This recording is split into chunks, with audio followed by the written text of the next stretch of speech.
Assalamualaikum warahmatullahi wabarakatuh, teman-teman. Apa kabar semua? Sehat selalu. Jumpa lagi dengan saya di channel Isram Law, channel yang membahas tentang hal-hal berkaitan dengan hukum. Nah, Bapak Ibu, teman-teman, pada segmen kali ini saya mau jawab pertanyaan. Nah, kebetulan TikTok saya ada yang bertanya mengenai kendaraan yang telat bayar ya. Nah, jadi pertanyaannya seperti ini. Seandainya debitur terlambat ya, dari debitur ini adalah nasabah ya, terlambat membayar selama 8 bulan dan leasing meminta polisi untuk menahan kendaraan sementara hingga debitur membayar, apakah itu bisa? Nah, jadi ceritanya ini pihak leasing atau perusahaan pembiayaan ya meminta bantuan kepada polisi untuk menarik kendaraan yang telat bayar. Kendaraannya si nasabah atau debitur ya, karena mungkin sudah telat bayar selama 8 bulan. Nah, itu ya pertanyaannya teman-teman ya. Nah, oke, baik. Nah, perlu kita ketahui Bapak Ibu semua ya. Nah, mengenai objek jaminan fidusia ataupun perjanjian fidusia, nah itu berarti berbicara tentang hubungan hukum keperdataan ya, privat ya. Ini tentang privat. Nah, jadi dalam hal ini kepolisian tidak bisa dilibatkan dalam persoalan hubungan keperdataan karena masuk dalam hukum privat. Nah, keterlibatan polisi bisa ya, bisa apabila misalkan dalam hal pengamanan jalannya proses eksekusi, apabila itu diperlukan.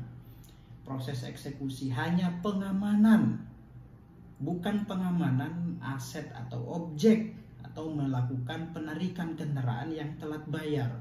Itu sudah tentu tidak sesuai dengan tupoksinya. Nah, kecuali ini ada kecualinya ya Bapak Ibu teman-teman semua. Nah, dalam peristiwa ini ada hal-hal peristiwa pidana di sana. Misalkan ya, leasing melaporkan, ingat ya, leasing atau perusahaan pembiayaan atau kreditur melaporkan ya nasabah terkait kasus misalkan penggelapan ya, kasus penadahan atau persoalan-persoalan tindak pidana yang lain ada kaitannya dengan peristiwa tindak pidana, maka dalam hal peristiwa pidana pihak kepolisian boleh terlibat, bahkan itu kewajibannya. Misalkan kendaraan tersebut merupakan kendaraan hasil peristiwa tindak pidana seperti penggelapan, pencurian, penadahan, apalagi tuh ya, atau kejahatan-kejahatan yang diatur di dalam undang-undang fidusia. Nah, pihak kepolisian boleh terlibat karena memang itu tugasnya, kewajibannya. Tetapi apabila kepolisian dalam hal ini menjadi backup oknum ya, nah, terhadap perusahaan-perusahaan pembiayaan untuk melakukan penarikan kendaraan misalkan, ya itu tidak boleh karena bukan ranahnya. Karena ini masuk dalam persoalan perdata ya, hubungan keperdataan, hubungan privat ya, antara orang dengan orang dengan badan hukum ya, bukan orang dengan negara ya, kecuali ada hubungan perbuatan pidana di sana, baru pihak kepolisian boleh masuk ya, bisa terlibat dalam hal itu ya. Nah, jadi teman-teman ya, perlu diketahui bahwa Mahkamah Konstitusi memutuskan hanya pengadilan negeri yang boleh melakukan penegakan hukum undang-undang fidusia berupa penarikan kendaraan yang kreditnya macet apabila terjadi wan prestasi. Namun apabila ada unsur-unsur pidana dalam proses atau persoalan yang timbul, maka polisi bisa dilibatkan ya.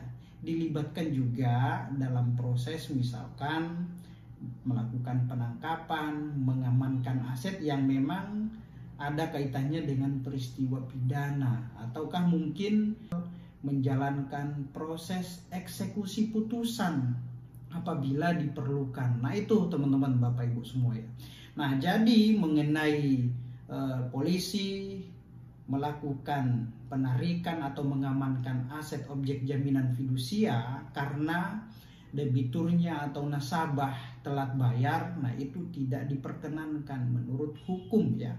Menurut hukum tidak boleh, karena itu juga ya sudah bukan kewenangannya dia yang berhak melakukan eksekusi terhadap suatu objek jaminan fidusia yang telah wan prestasi atau telat bayar, yaitu diberikan kepada pengadilan negeri untuk melakukan eksekusi.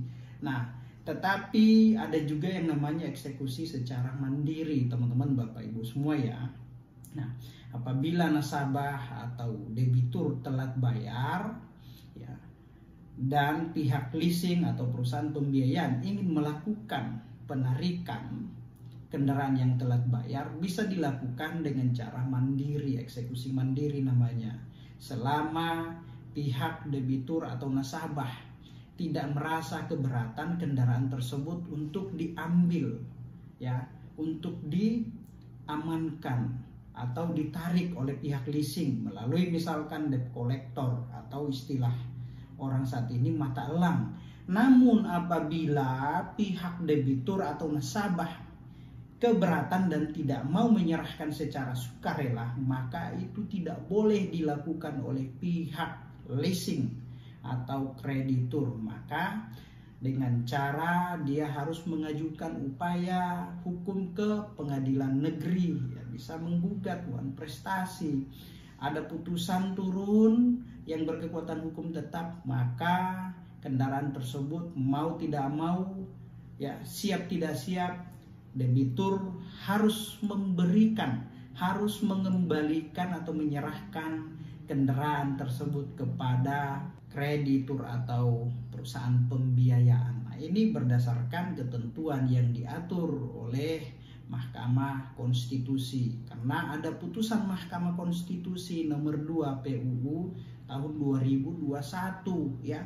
Kendaraan yang atas nama nasabah atau debitur apabila dia mengalami telat bayar atau kredit macet ya, tidak boleh dilakukan sita atau eksekusi atau penarikan dimanapun, baik itu di jalan, di rumah, di mana-mana, itu tidak boleh dilakukan oleh pihak leasing melalui orang-orang suruhannya atau orang yang diberi kuasa seperti mata elang, seperti debt collector. Tidak boleh ya, itu sudah masuk dalam kategori pelanggaran hukum, perbuatan melawan hukum itu ya.